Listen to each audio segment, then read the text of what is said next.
Ya, Anda masih menyaksikan Ayu Semalam pemirsa. Diguyur hujan deras malam tadi, Jalan Duri Kepa, Kebon Jeruk, Jakarta Barat dilanda banjir dengan ketinggian hingga 1 meter.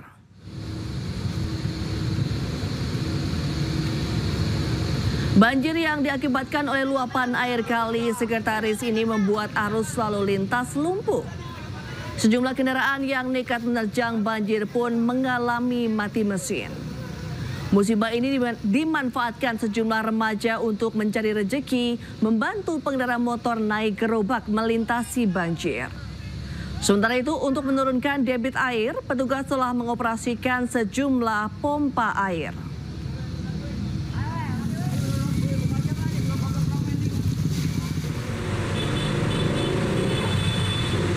Sementara itu, pasca hujan yang mengguyur Jakarta hingga Rabu malam, nampak ruas jalan Lejen S. Parman, Jakarta Barat tergenang air sekitar 20 cm. Meski genangan air tidak begitu tinggi, namun arus lalu lintas dari arah Grogol menuju Slipi macet hingga 3 km. Kemacetan tersebut juga diperparah oleh truk muatan besar yang mengantri masuk di gerbang tol Tanjung Duren.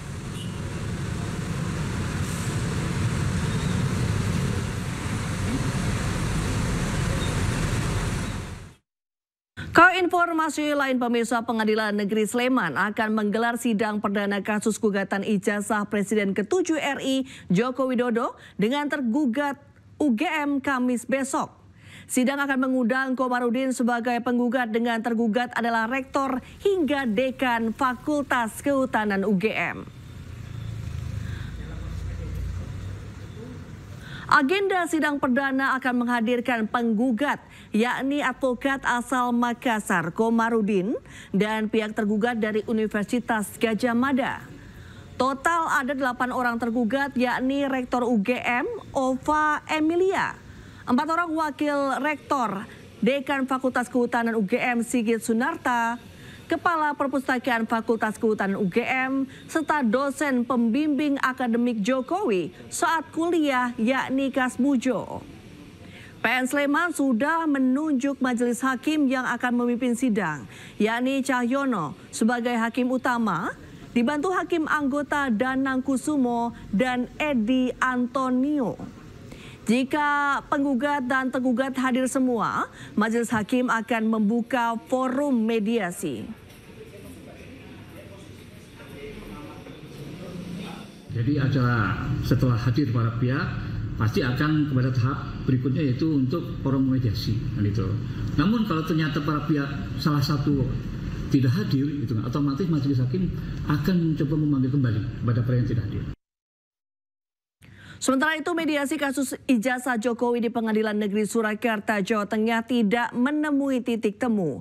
Kasus akan dilanjutkan di pengadilan dan persidangan dimulai pekan depan.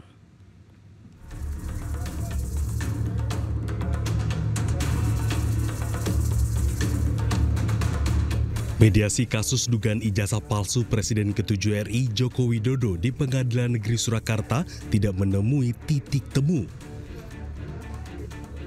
Kedua belah pihak tidak menemui kesepakatan dana akan dilanjutkan di persidangan pada pekan depan. Koordinator Kuasa Hukum Tim Tipu UGM, Andika Dian Prasetyo, mengatakan sulitnya tercapai kesepakatan disebabkan adanya syarat tertentu dan ditolak oleh para tergugat. Tetapi dari pihak tergugat 2, 3, dan 4 itu saya boleh katakan tidak mau untuk membuka data itu di proses mediasi. Maka dari itu ya sudah, berarti bisa dikatakan hari ini kita belum, antara pihak penggugat dan tergugat itu belum bisa menemukan kesepakatan perdamaian. Sebelumnya Presiden ke-7 RI menegaskan dia tidak membuka ijazah aslinya ke publik. Menurut Jokowi, ijazah akan ditujukan ke publik di persidangan. Ijazah nanti akan kami buka pada saat diminta oleh pengadilan, oleh hakim. Presiden ke-7 RI Joko Widodo menjalani pemeriksaan di Barreskrim Polri terkait kasus dugaan kepemilikan ijazah palsu. Selain diperiksa, Jokowi juga sekalian mengambil ijazah yang belum diserahkan ke Bareskrim sebagai barang bukti.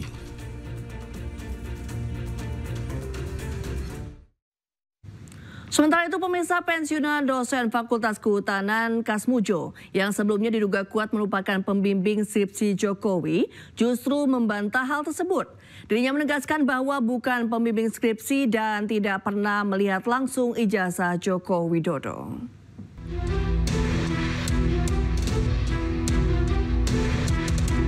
Pensiunan dosen Fakultas Kehutanan Universitas Gadjah Mada Kasmujo menegaskan dirinya bukan pembimbing skripsi Jokowi dan tidak pernah melihat langsung ijazah Joko Widodo, sehingga tidak bisa memberi komentar soal asli atau tidaknya ijazah tersebut. Sementara 7 tahun lalu, Jokowi pertama kali memperkenalkan Kasmujo ke publik. Saat itu, Jokowi meminta Kasmujo naik ke atas panggung dan menyebutnya sebagai dosen pembimbing skripsinya. Saya mengaturkan banyak terima kasih karena bimbingan Bapak di jurusan teknologi kayu, saya bisa menyelesaikan skripsi saya, meskipun saya lupa juga bolak-baliknya berapa kali ya. Karena begitu maju dibentak balik. Begitu maju dibentak kok galak sekali ya. Mengenai jasa saya sama sekali tidak bisa cerita karena saya tidak membimbing, tidak mengetahui, tidak ada prosesnya. Pembimbingnya itu Profesor Sumitro, pembantunya ada sendiri, yang uji ada sendiri. Jadi kalau mengenai jasa sampai Pak Su itu saya tidak bisa sama sekali cerita. Sebelumnya Kasmujo menyatakan tidak siap menyikapi gugatan yang malah dituduhkan kepadanya terkait ijazah Presiden ke-7 Republik Indonesia Joko Widodo.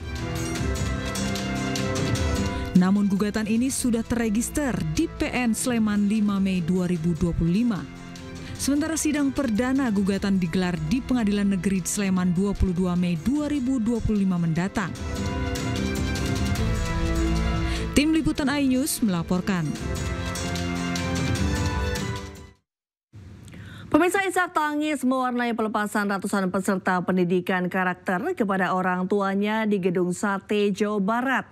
Para peserta menyebut program itu menjadi fondasi agar mereka dapat lebih disiplin dan tidak lagi terlibat masalah.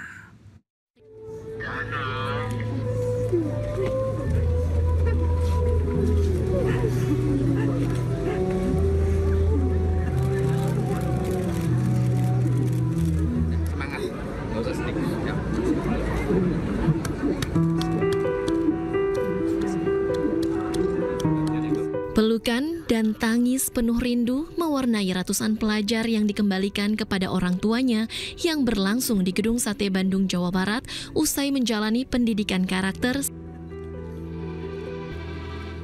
Tidak hanya orang tua peserta, namun Gubernur Jawa Barat Deddy Mulyadi turut memberikan pelukan kepada sejumlah pelajar.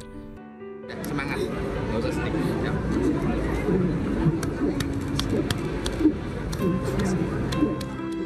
Rencananya program ini akan terus dilanjutkan untuk membentuk karakter anak-anak Jawa Barat. Enggak, ini kan urusannya urusan rasa ya, urusan hati, urusan cinta. Siapa sih yang tidak terharu orang tua bertemu anaknya saat anaknya sudah berubah? Kan ini adalah rasa, karena untuk itu saya sampaikan apa yang saya lakukan, dasarnya hati. Kalau ya yang saya lakukan dasarnya hati, maka diterimanya oleh rasa dan melahirkan cinta.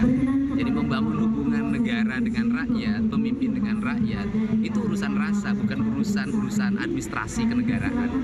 Jadi ini salah satu bukti bahwa semua orang, bukan semua orang ya, banyak orang meragukan apa yang dilakukan oleh Pemprov Jabar, tetapi akhirnya waktu yang menjawab. Sementara menurut psikolog anak Seto Mulyadi, program pendidikan karakter ini sangat baik diterapkan dan dipercaya dapat membuat pelajar menjadi lebih disiplin menjalani kehidupan sehari-hari. Dan ini dengan cara yang sangat tepat, artinya dipadukan dengan unsur bermain, seperti teriak, melakukan yel-yel, bangga pada Siliwangi, positif. Artinya anak betul-betul menunjukkan dari berapa anak sujud pada ibunya, jadi suatu prestasi yang gemilang sekali. Sebelumnya, 217 pelajar bermasalah ini datang dari berbagai daerah di Jawa Barat dan mengikuti pendidikan karakter di Barak Militer Rindam 3 Siliwangi. Dan mayoritas anak yang masuk barak didominasi dengan kasus tawuran. Bandung, Jawa Barat, Ervan David, iNews melaporkan. Pemirsa, pelajar hingga orang tua murid sekolah luar biasa SLB Wiataguna Bandung kecewa atas pembongkaran sekolah mereka. Sementara Gubernur Jawa Barat Deddy Mulyadi menyebut SLB ini bukan digusur, melainkan direvitalisasi. Pak Presiden, Pak Presiden, Pak Prabowo, Pak Prabowo, Presiden kami, Pak Prabowo, Presiden kami mendukung sekolah rakyat. Kami mendukung sekolah rakyat. Kami mendukung sekolah rakyat. Tapi jangan usir kami. Tapi jangan usir tempat belajar anak kami. Tapi jangan hancurkan masa depan kami. Tapi jangan bongkar sekolah kami. Video permintaan untuk menghentikan pembongkaran sekolah luar biasa atau SLB Wiataguna di Jalan Pajajaran Bandung viral di media sosial. Anak-anak, orang tua murid hingga tenaga pengajar meminta Presiden Prabowo Subianto untuk hentikan pembongkaran. Pemkot Bandung pun mempertanyakan landasan pembongkaran. Padahal bangunan SLB resmi tercatat dalam daftar cagar budaya yang dilindungi oleh peraturan daerah. Kami sekarang sedang menunggu penjelasan dari dua lembaga pemerintah pusat tersebut untuk menjelaskan kenapa mereka merubuhkan dua gedung cagar budaya yang ada di dalam daftar cagar budaya Kota Bandung tanpa pemberitahuan dan tanpa izin. Gubernur Jawa Barat Deddy Mulyadi pun menjawab pertanyaan Wali Kota Bandung. Deddy menjelaskan bahwa sekolah ini bukan digusur, tetapi direvitalisasi. Jadi gini, sebenarnya bukan dibongkar diganti sekolah rakyat. SLB itu ada alokasi anggaran dari Kementerian PU, kemudian dibangun sekolah rakyat, dan kemudian setelah pembangunan itu nanti teman-teman SLB sekolah tetap di situ bersama-sama, gitu loh. Iya, sekolahnya dibagusin, gitu ya. Dah. Sementara itu saat ini SLB Wiataguna sudah rata dengan tanah. Rencananya di lokasi ini akan dibangun sekolah rakyat yang merupakan program pemerintahan Presiden Prabowo Subianto. Tim Liputan iNews melaporkan. Ya pemirsa, Anda ingin mencicipi kuliner tradisional dari berbagai daerah di satu tempat? Anda bisa datang ke event kuliner terbesar yang akan digelar di Yogyakarta. Pameran produk makanan dan minuman berskala internasional ini dijamin akan memanjakan lidah para pecinta kuliner Nusantara.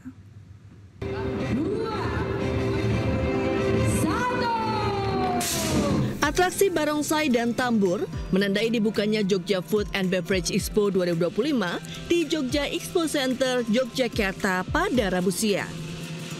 Pameran berskala internasional yang pertama kali digelar di Yogyakarta ini memamerkan beragam produk makanan dan minuman, termasuk makanan tradisional serta berbagai peralatan membuat makanan. Pameran diikuti 150 peserta, di mana 40 diantaranya merupakan UMKM yang berasal dari DIY, Jawa Tengah, Jawa Timur, dan Jawa Barat. Diharapkan, pameran yang diadakan di Kota Budaya dan Wisata yang banyak dikunjungi wisatawan domestik maupun internasional ini dapat meningkatkan geliat pariwisata maupun ekonomi pelaku UMKM. Makanan minuman ini akan menampilkan juga khas tradisional heritage dari lokal, yaitu seperti diperlombakan nanti di acara pameran Jogja Food ini, yaitu gudeg, masakan gudeg oleh para chef, dan juga jajan pasar sekaligus juga es dawet, dan juga kerajinan dalam makanan khas para raja. Terima kasih pada panitia yang menjadikan DIY. Terima kasih untuk dilaksanakan. Mudah-mudahan Jogja Food and Beverage Expo digelar selama 4 hari hingga Sabtu 24 Mei 2025. Dari Yogyakarta, Kunanto Farhan, iNews melaporkan.